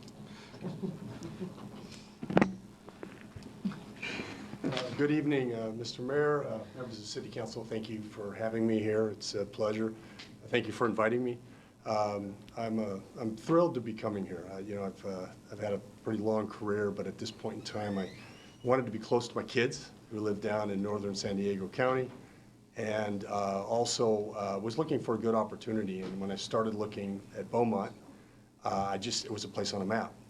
And as I started to look at it further, I found out the challenges that you went through years ago and all of the work that you've been putting in. And I was really impressed, I have to say, at where you were. I wasn't impressed with that, but I am impressed with where you've come. And there's still a ways to go, and that's what I'm excited about, is being part of that next step of taking from disaster recovery to building. And I think I can add to the city. I'm hopeful that you guys will approve the contract and give me the opportunity to do that. Appreciate it. Do we have any questions? Comments? Well, we look forward. I do. Oh, you do? Okay, so Mr. White. Do you know what you're getting into? I've had some interviews before, and when I met with the city manager, he actually let me know very clearly that I was getting into a good challenge, and I'm looking forward to it. Okay. Do you play basketball? Because we got this guy over here. We could go up against Banning. I had heard that they were only hiring tall managers now. But no, my basketball days are done. I used to. Only tall managers named Jeff. Isn't that short people discrimination or something? Great. Well, we appreciate it for you coming by, and let's see how it goes. So, thank you. Thank you. Appreciate it. Best of luck. All right, so we'll entertain a motion. Mayor, I move to approve the employment contract with Jeffrey Mullenkamp and authorize the city manager to sign the agreement. I'll second. Councilmember White? Yes. Councilmember Lara? Yes. Councilmember Carroll? Yes. Mayor Pro Tem Santos? Yes. Mayor Martinez? Yes. Welcome, congratulations. Council, thank you very much. Much appreciated. You bet. Welcome aboard. We just hope his family says that a year Yeah. from now. Oh, they will. Oh, they will. They can always go to San Diego. It's beautiful. Okay, so item number 8, approval of the attorney invoices for the month of August 2019. And given that this matter affects my law firm, I'm recusing myself, and I'll step out.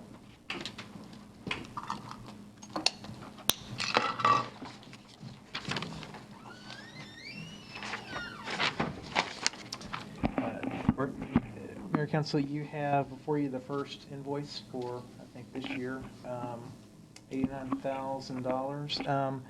Out of that amount, there's about $20,041.50 that's going to the city's Urban Logic litigation. That is an amount that's reimbursable from WRCOG as part of the settlement agreement, part of their obligations to pay. One of the questions that came up was at our last meeting, we were looking at our bill, so I think this is our second bill this year, was where we ended last year with our legal costs. So reviewed that with the attorneys actually today. So we had a total billing last year of about $890,000 in legal services. We have a budget of $750,000. We did have about $300,000 that was reimbursable back to the city because those bills are including legal costs that we're incurring directly that we bill back to BB&K, who is actually representing WRCOG in the prosecution of the third-party litigation that's going on out there. So the net cost of the city was right around $590,000, which was under budget by about $160,000 for last year. So just want to give you that quick recap from where we were and where we ended last year. Thank you. Okay, thank you. Sure. That's good to know. Do you have any public comment? No. Okay. Mayor, I move to approve the invoices in the amount of $88,944.01. I'll second. Councilmember White? Yes. Councilmember Lara? Yes. Councilmember Carroll? Yes. Mayor Pro Tem Santos? Yes. Mayor Martini? Yes.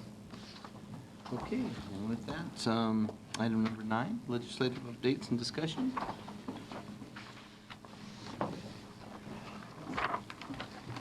Thank you, Mayor and Council. I also want to thank the council for hiring both Jeffs because now I also have assistance on changing the clocks when we have daylight savings time. Because before, that was my sole role. But now I have a clock changing team. All right. So thank you for that. Getting deep in that clock change. This legislative update will be a little bit different from some of the previous ones because the legislative session is now over. If that's a sigh of relief to everyone, I think that's welcomed. What I'll do tonight is just highlight the certain bills that the city council took an official stance on, and then ask you whether you would like us to submit a letter of opposition requesting the governor to veto those. So we'll go over those one by one. The first one that we don't need to act on tonight but we did write a letter of opposition initially, was 392, and that's the police use of force legislation.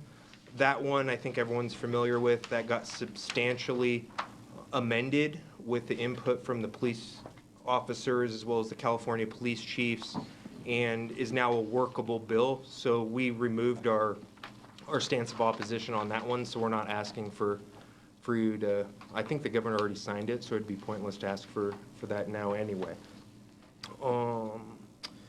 The other bill that went forward, which was 1356, and that was dealing with the cannabis regulations. That was the one where if it passed and it was signed, if the local constituents that voted on the proposition that would allow recreational use of marijuana locally was over a certain threshold, we could no longer prohibit it. That one was shelved by the author of the bill, so that's a 2-year bill. I'm sure it will be back next legislative session, so we'll keep an eye on that one. Senate Bill 13 was, I think, the Housing Crisis Act, I think is what it was referenced as. That one has passed both the House and the Senate. and it's on the governor's desk. Our official position on that was to oppose it. So that's one that I'd like the council to think about as we go through this presentation, and let me know at the end whether you want to just stay with where we're at now, or if you'd rather us submit a letter tomorrow of opposition asking the governor to veto that. What number again, Todd? 13, Senate Bill 13. Another one is this is the Housing Crisis Act, which is Senate Bill 330 from Skinner. So that one was the one I just talked about. 13 also passed and is out. 516, which was that authority to remove vehicles, which would, I think, it required officers to post notice of the vehicle a minimum of 10 days prior to being towed, where right now, if we determine the vehicle to be towable, we can tow it. That one was one that we opposed, and they turned that one into a 2-year bill. So it'll probably get amended, but we'll expect to see that one back on the docket in January. Assembly Bill 1184, which is that retention of public records, writing transmitted by electronic mail. Council chose to oppose that legislation. It passed by the Senate and the Assembly, so it's on the governor's desk. So that's one I'm asking you to let me know what you want to do on that issue. And then the last one I have is Senate Bill 542. And that's the workers' compensation legislation that includes the term, within the term injury, to include post-traumatic stress develops material or manifests itself during the period which an injured person is in service, a department or unit, intended for fire personnel and police personnel. So that one, initially, we took the stance of opposition on. So those are the ones I'm asking to get a clarification on what you'd like staff to do. Know that he can sign the things today, he can sign them tomorrow. The last day for Governor Newsom to sign bills or to veto them is on October the 13th. And then, like I alluded to, the legislature does reconvene on January 6th of 2020, so we'll look forward to that. All right, so, real quickly, oh, you got one too? All right, hold on, Kyle, I'm looking, so council can discuss while I'm trying to get mine. Can we do one at a time? Yes, that would be my preference, is to discuss it. Oh, that's the town. And take an action on it. Thank you. So what's the first one? The first one, let's do 330 first, which is the Housing Crisis Act. Let me figure out exactly what a Senate Bill 13 was. Oh, that's the accessory dwelling units. Which, yeah, so 330 is the Housing Crisis Act of 2019 by Skinner. Okay, so that's what we're on right now. Yeah, let's talk about that one first. Okay, so it's 330, okay, hold on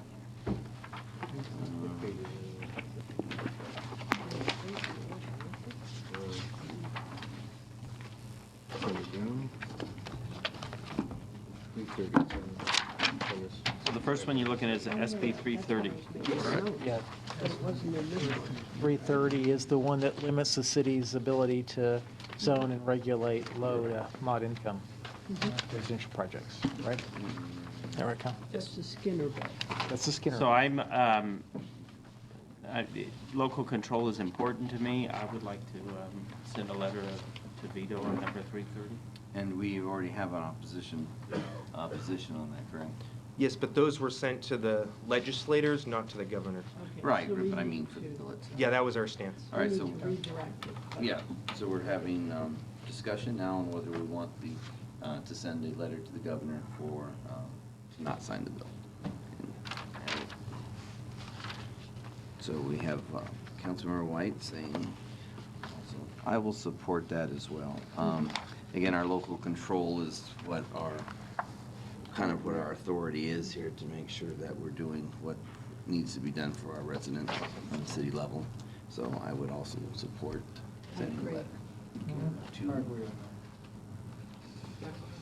Two, you're okay, Mr. Lawrence? Yes, sir. You're okay, great.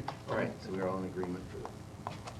The next one is not on this list, but that was Senate Bill 13, and that's the one that dealt with accessory dwelling units, so the second unit. Page 9 of our It's here. handout. Yes. Perfect. So that one, the gist of it is right now we have some local control over the approvals of them. We can't necessarily deny an accessory dwelling unit if it meets our requirements, but we can also require additional parking or fees or things like that to be paid in conjunction with those developments. This law would preempt us from requiring additional parking for accessory dwelling units and other things as detailed within the legislation. Councilman Carroll? We never clearly established whether that was going to override like senior communities or HOA rules, et cetera, right? We think it does, correct? It would most likely override HOAs and CC&Rs because it's a state law. Just like if we were to try to restrict it, it'll probably preempt us from doing that. I would doubt the government code for HOAs allows them to be more restrictive than the state. So. Okay. Position on that, Carol? No, Just clarification, okay? it's logical what he said, that I don't see how an HOA could overrule. But there were some questions on whether. Another example is, right now we have a maximum size an accessory dwelling unit could be. I don't believe the law is concerned with that. So right now, I think our second unit, say a house is 2,000 square feet, we would allow you to build a second unit as long as you meet setbacks and parking requirements, but the maximum size is limited to, off the top of my head, it's 50% of the principal structure or 800 or 900 square feet, something in that area. So in that scenario, they would be able to build something that was 800 square feet. This, if they wanted to build a 2,000 square foot unit with another house that's 2,000 square feet, I think we would be forced to approve it. Thank you. Building inspector comments? Yeah. Does this also affect lot coverage? In other words, it doesn't restrict the lot coverage like we have a restriction today? Based on the stuff I've been reading, I doubt it's going to institute a lot coverage maximum. I don't think our code has that, but we take care of some of those features by the setbacks, the spacing between buildings for fire access and so forth. So our lot coverage, in essence, happens because of our development standards. But if, like I said, if that doesn't happen, if they meet all the setbacks, they could cover a majority of the lot. I think this clarifies. It says the bill would also instead prohibit a local agency from establishing any other minimum or maximum size for an accessory dwelling unit size based upon a percentage of the proposed or existing primary dwelling or limits on lot coverage, which would be setbacks. So you can't. Floor area ratio, open space, minimum lot size for either attached or detached dwelling units that are at least 800 square feet. State really does a lot, or puts their fingers in everybody's pie, and they don't have a concern for the safety, and I think that's one of our major concerns. So I would support opposing this bill. I would as well. Agreed. Yes, agreed. I agree with that. You got it. The next one on the docket tonight is the retention of public records. So that would require a public agency to retain and preserve for at least 2 years every writing contained information related to conduct of the public's business that's prepared, owned, or used by a public agency and transmitted by electric mail unless statute and regulation requires a longer retention period. Is that 84, right? 1184. Yeah, AB. Okay. Don't we already do that? I think That's our our current retention period is 2 years. That includes emails, right? Yeah. Okay, so So it doesn't necessarily apply to us today, but when I look at things, I also look at it on what potential could come down the pike in the future. And it's possible that council at a future date doesn't wish to store emails for 2 years. They feel a year is sufficient. This is just a digital record. Yes. The only question I had is it says every writing. And that was my only concern. So do we have a differentiation? I think that there's terminology in there that says that has to do with the course of public business. Well, yeah. So that differentiates. any Relating to sort the of- conduct of public business. Okay. Right. So that separates any sort of, advertisement or any sort of email like that versus actual conduct of business.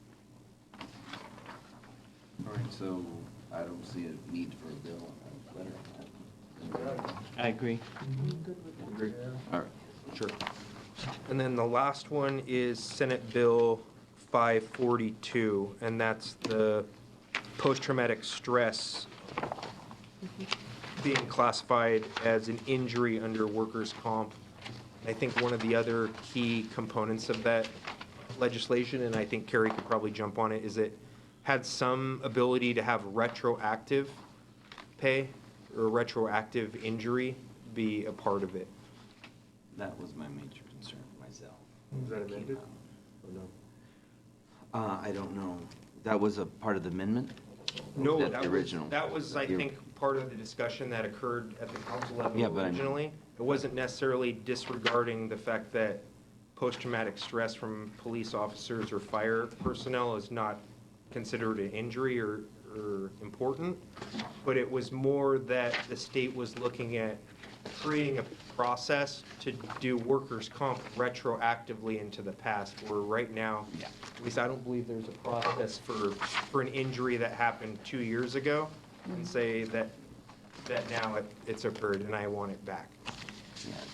The big difference here is this makes it a presumptive law, which basically, the way I understand it, says that the way the law is written now, it's assumed that it is not a PTSI, but if, then the injured employee would have to prove that it was, and this does the opposite. It says that it's assumed that it's a PTSI, and then the city would have to prove that it was, or the agency would have to prove that it was not. All right.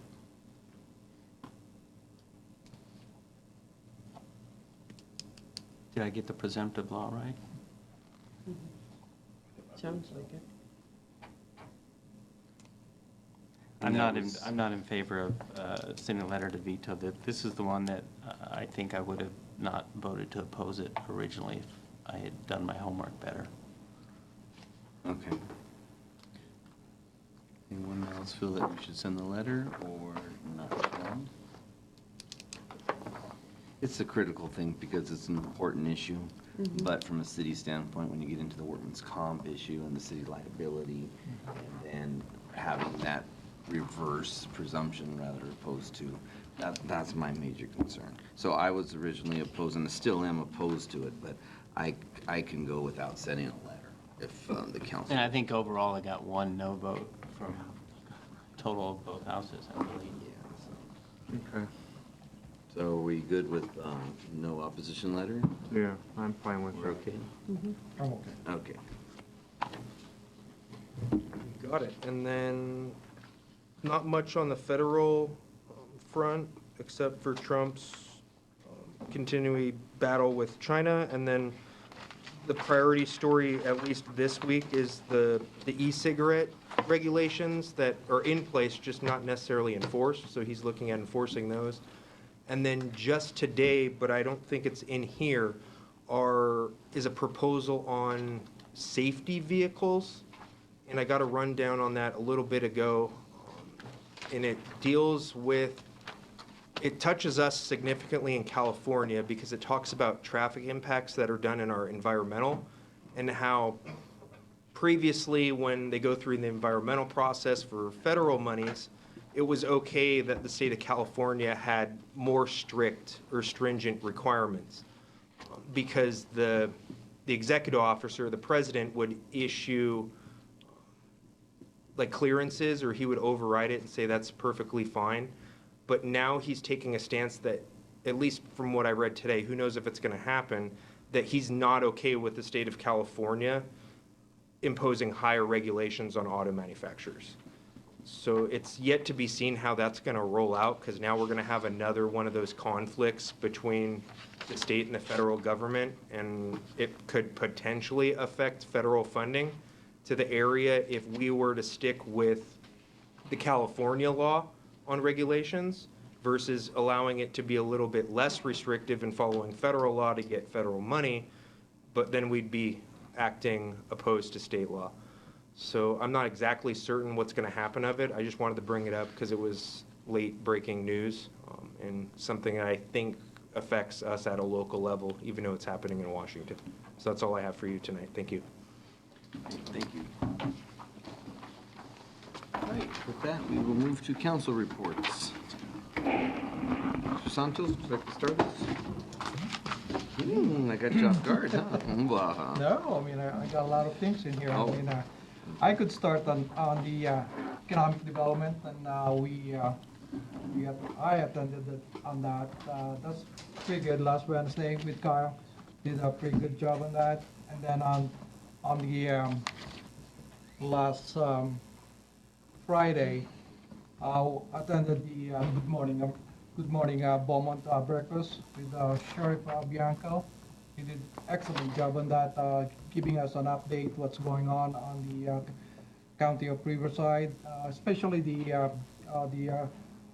jail facility we have in there on Indio, and it has been completed, but need staffing in there. He's hiring a lot of good employees, not only sheriff. I mean, he needs everybody in there.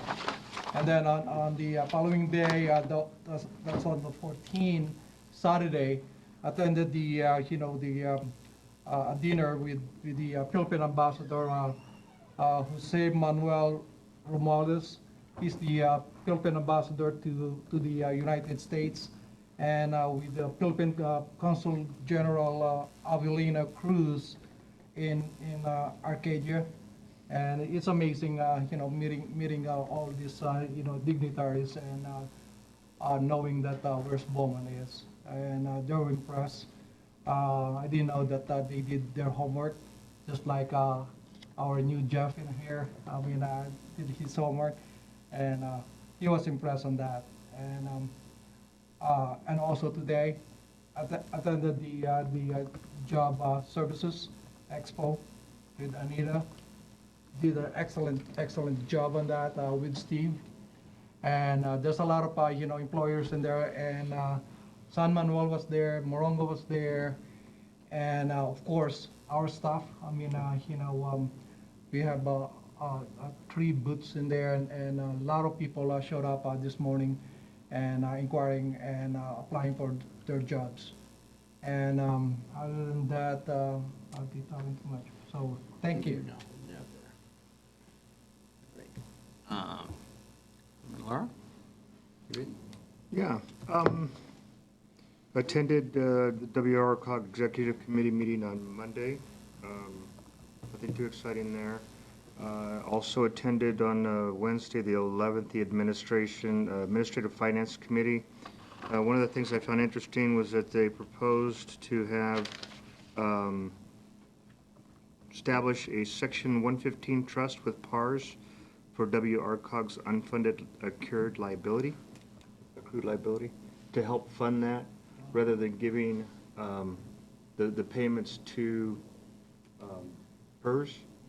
Because I guess if you do, you could make the payment, because PERS has paid $15 million and it's paid off their unfunded liability.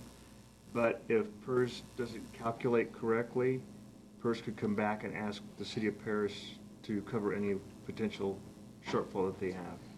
So WRCOG is looking at, and has or is working on establishing a trust so that they have a little bit more control of the money that they put into it to help pay down their unfunded liability. I just thought that was interesting to share that.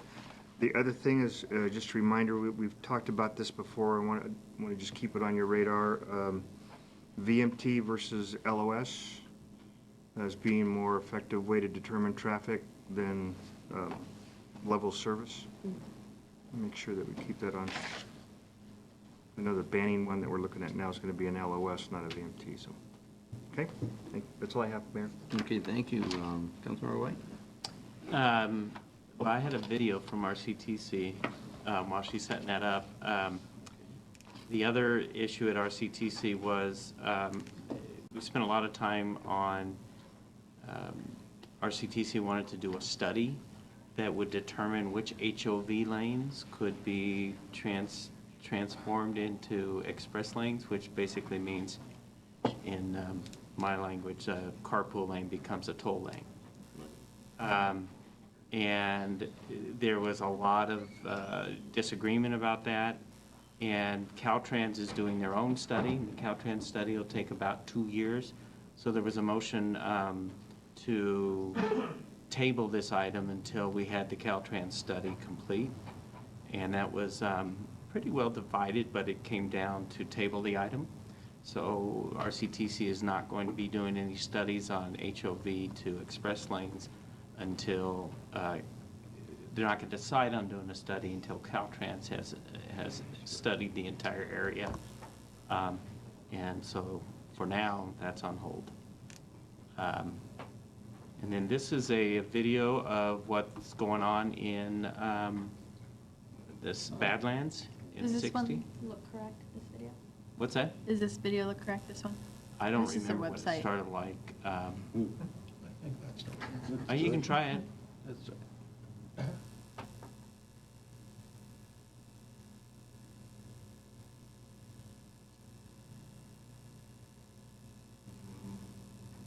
It was a drone video. So I don't know if this is going into drone. or- The city right there, Beaumont, bam, Nexus. Yeah, is there another video on there? I can look to see.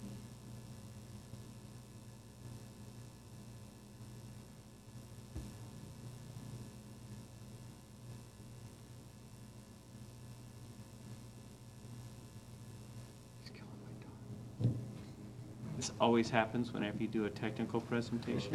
Are you gonna do a voiceover? No, the one that I was I talking think we about need to has- sing like Somewhere Over the Rainbow has while it's some- going on. Right, you can start top The dancing. guy from the movie. Photos And and then.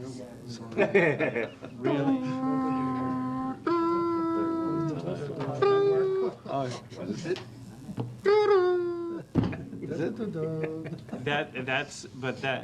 That's not a video, but. Oh, okay.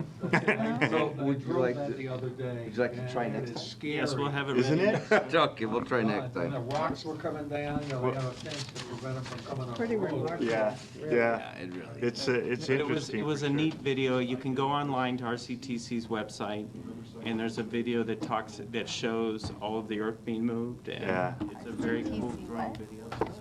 Check it out.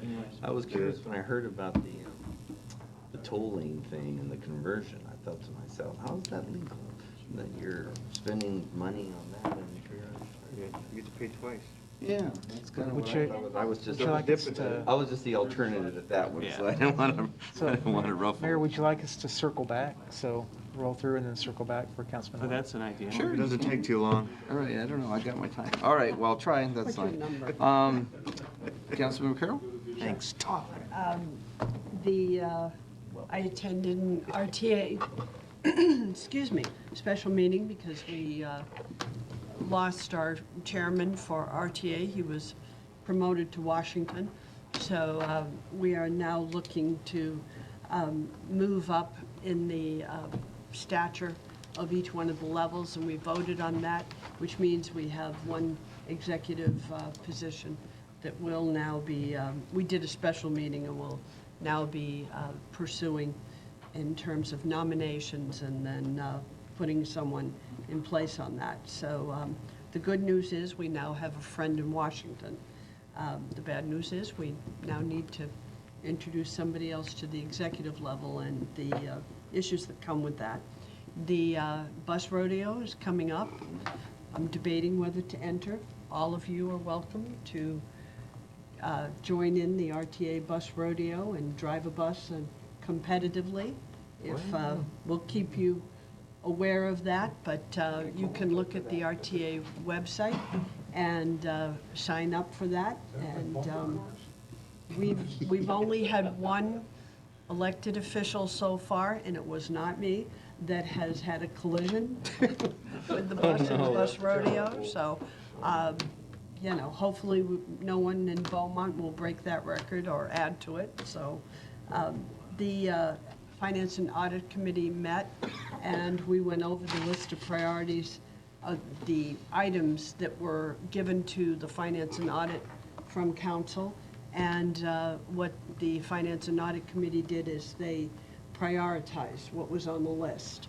So the ones that came up first were the CFD reporting and the improved approach to training real estate professionals in the community for the messaging and accurate messaging and getting up front with that on what the Melrose CFD fees were for citizens who were purchasing houses in the city of Beaumont. So the committee agreed that that was the priority, and then I don't want to steal Barry's, our treasurer's, fire. I think he should probably report to you what the whole list of priorities were so that you're aware of where we're going in terms of the list that was given by council to the Finance and Audit. So I'll just let you know that we did prioritize and CFDs were first. And he can report back on the entire list when he gets back from vacation. Again, the job fair, terrific this morning. I opened the doors at 9 o'clock and there was a line of people and they were very well prepared. So and I went around and visited a lot of the tables to see if they had any issues with setup, and there were some pretty good jobs and quite a few that were actually represented in that. So staff did a great job of supporting that. That's why it was better this year, and it'll be better again next year. So thank you to staff on that. I only have one thing I'd like to say, because we've had so much of a strain on our first responders and public safety within the last, I'd say, 60 days. It's been a lot of stuff going on, and I was talking at the job fair to the Highway Patrol personnel, and we talked about the demands that have happened on the 10 and the 60 with the Highway Patrol responding and first responders who have to go on site when there are some accidents, and we've had some pretty bad ones. My mother was a charge nurse in a trauma unit for a city hospital for about 10 to 15 years. So I personally understand that you can't help but take a bit of it home. So I just want to thank the first responders that we've had that have responded to so many of the incidents that we've had in the Pass area in the last 60, 90 days. We've just had more than our share lately. So thank you. That's it. Is the video up? Wait, I see it's 30 seconds. We can handle that. Sorry, Mike. Still.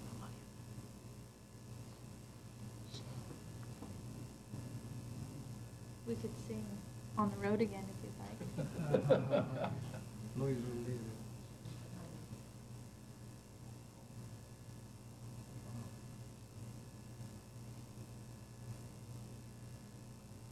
Jeez. That That's makes me crazy. dizzy. I know, just looking at it. Thank God they got that fence down there. Where's, okay. Thank you, yes. All right, thank you, Mr. White, for that. For my report, let's see, there. So I spoke to the Beaumont Cherry Valley Rotary Club last Wednesday, gave kind of an abridged State of the City forum, and you know, I was really impressed because they reminded me of everything that they do positive for the community, as well as the youth interact. So it's just really refreshing to see that and hear that again and reminded about that. So I just want to give kudos to Elizabeth and the Rotary Club for all you do to our community, for our community. Attended the mayor's breakfast, kind of a brief overview of just what's going on between our cities, between us, Calamasa and Banning. Also the Financial Audit Committee, very good report, thank you, Councilmember Carroll. I went by the League of City had the City Pack had a golf tournament at Tuckwit, and I went over there to congratulate the winners and talk a little bit to the players, because I surely don't play golf and they wouldn't want me to play golf. So I just wanted to thank everyone for, coming, and of course using Tuckwit here in our city for that tournament. I spoke at the Eagle Scout Awards for Mason Audit on Saturday, and it was a very good turnout, and they had a lot of good things to say about the Scouts and the program, so I was reminded about that. I did go to RCA. We didn't go over too much. No species of the month, I am sorry. She is on maternity leave right now for the lady that does our species of the month, so we'll have double when she comes back, I'm sure. And lastly, I do want to say that at the Beaumont Banning High School rivalry football game, that the Beaumont High School did retain the wheel. And as I went out to help Mayor Welch from Banning toss the coin, he was talking the talk. And I went to find him after the game, and he was nowhere to be found. So, Mayor Welch, I'm sorry about that, but better luck next year. Excuse me, Mayor, what was the score? Oh, I lost track out of 40. It was 59 to nothing, yeah. So. That's the second game in a row they've had 59 to nothing. Yeah, it was an incredible thing to watch, but Mayor Welch was, he had good intentions that day, so. Thank you. Yes, let's go. Move on. EDC. Economic Development Update. Thank you, Mayor and Council. I want to know when that video was taken, because I drive that every day, and that must have been like a rendering of cars, since there was no backup. Yeah. Going. But either way, it's a nice project. My kid likes looking at all the construction vehicles when we go by. The EDC meeting went really well.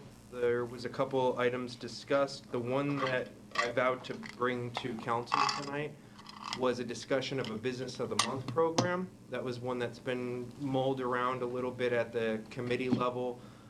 Before they got deep into discussions on who was going to do the program, because we weren't guaranteeing the city was going to do it, it was just discussion on creating one within the area.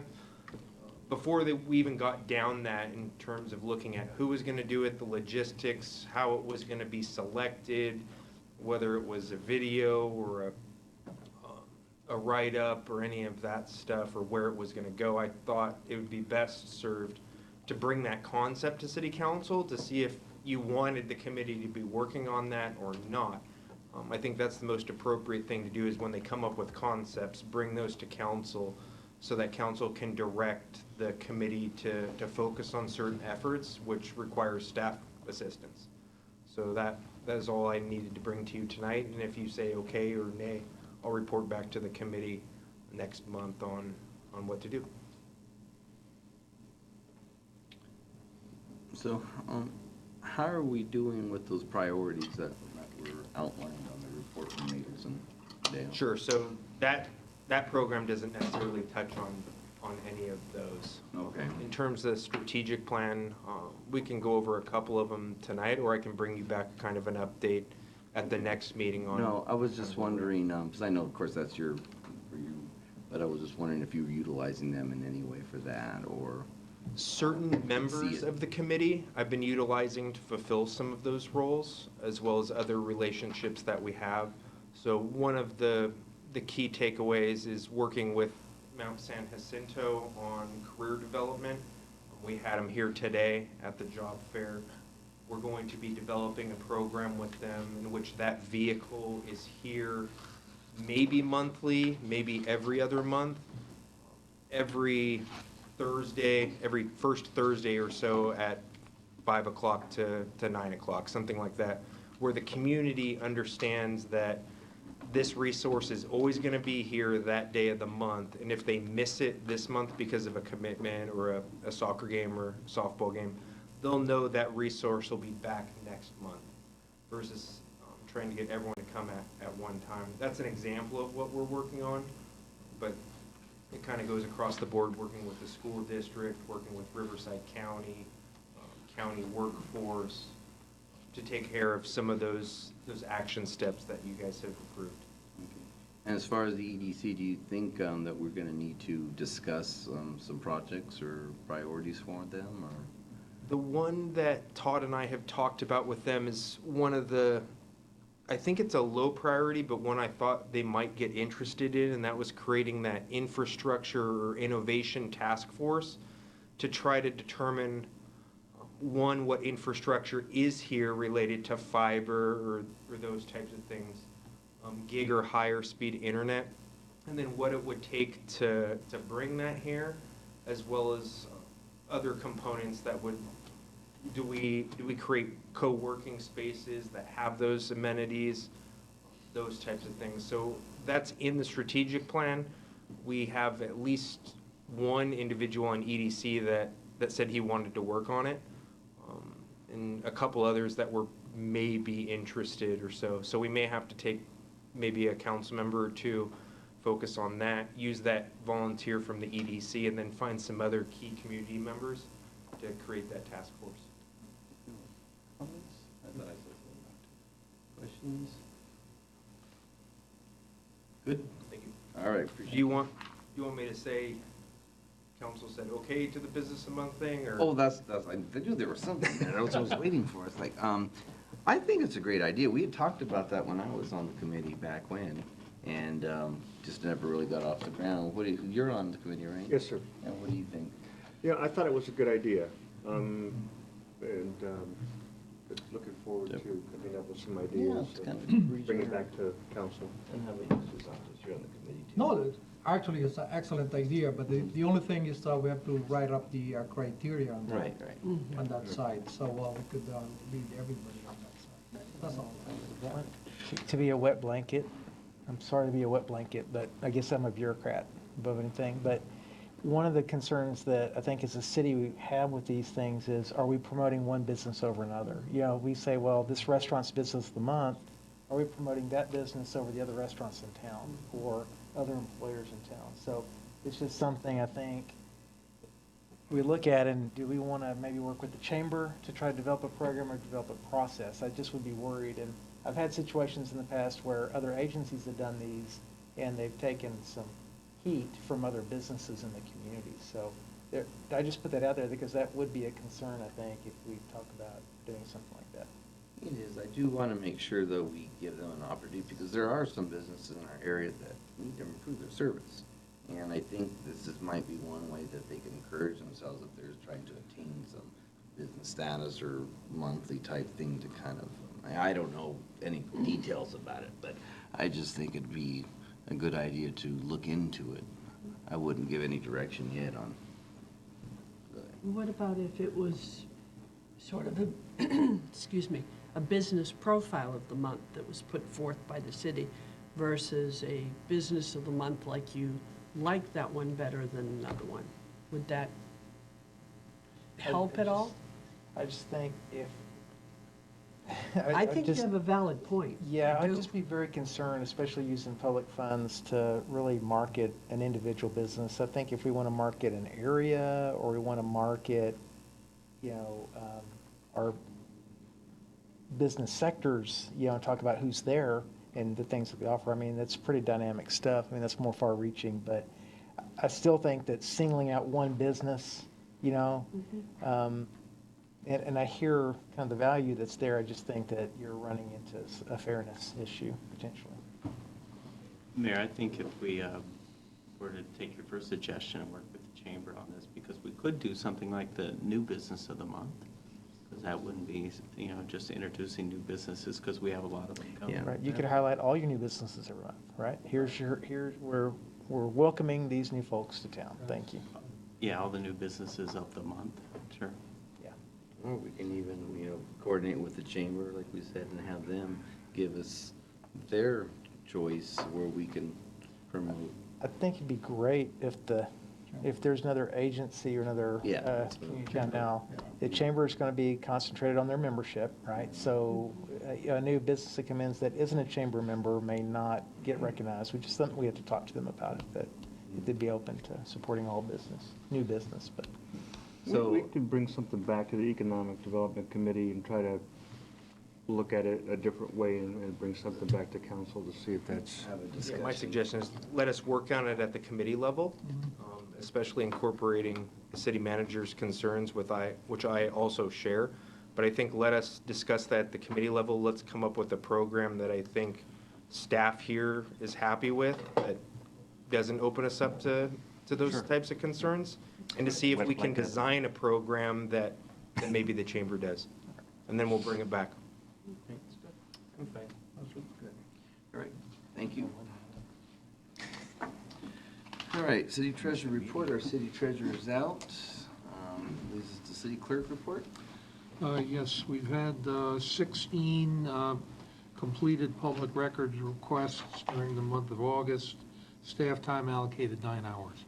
All right, thank you, sir. City attorney report. Nothing this evening. City manager report. Oh. Yes. Blankets for sound. Well, blankets for one. I will say, to reaffirm for everyone, at the RTA Bus Rodeo, we have Lariats available for every council member who shows up. So you gotta bring your own chaps, though. E-doggies. That's right, that's right. One of the biggest things that we were very happy about was we made a presentation to the Regional Water Quality Control Board on Friday. Presented to them where we were with our sewer project. That's something that they were definitely wanting to get an update on. Last time we had talked to them was before we had secured financing and those types of things. And so there was a lot of questions we had, and I think one of the actual board members there actually said, I asked you a bunch of questions and I didn't think you're going to get it done. So congratulations to the city of Beaumont for the progress and things we've done. So Mr. Selmy had mentioned that, so that's kind of cool. But they did grant us the 6-month extension, so we are now have a deadline of September 2020. And again, they provided that because we discussed with them the fact that we had weather delays, and then we had some additional considerations that council had to make some additional modifications that we were looking at to the building, and we're looking at designs for there. And then we know that there may be 1 or 2 more rain days between now and the time that we get everything done. But again, that willingness to grant us that request was really on the basis of us performing, meeting all of our other requirements, and council's commitment to getting that done. So congratulations to you guys. We're actually in Emergency Preparedness Month. And so Saturday from 10 to 2, this Saturday at Walmart, we will have emergency response personnel there and doing demonstrations. And Chief Hopkins said he was going to do karaoke, I think. Maybe. He may be. He may be. He may be. We don't know until we get there. And then, Mr. Melman, I will say that. What's her name? Okay, doesn't matter. So, and then Kyle forgot one major veto that we needed, and we need y'all to write a letter to the NFL. We need to veto that last illegal field goal that Chicago kicked against the Broncos. That needs to be repealed and vetoed. Yeah, tell New Orleans that, and they can cry for you. Oh, that's nothing compared to Chicago. So that does wrap up my report. Thank you, sir. Future agenda items. Anything on the board, on the docket? I think we should ban the use of Broncos in the future council meetings. I mean, ban as in banning? Okay, well, I hope I didn't get in trouble, but sorry. On that note, we're good. We'll adjourn 8:15.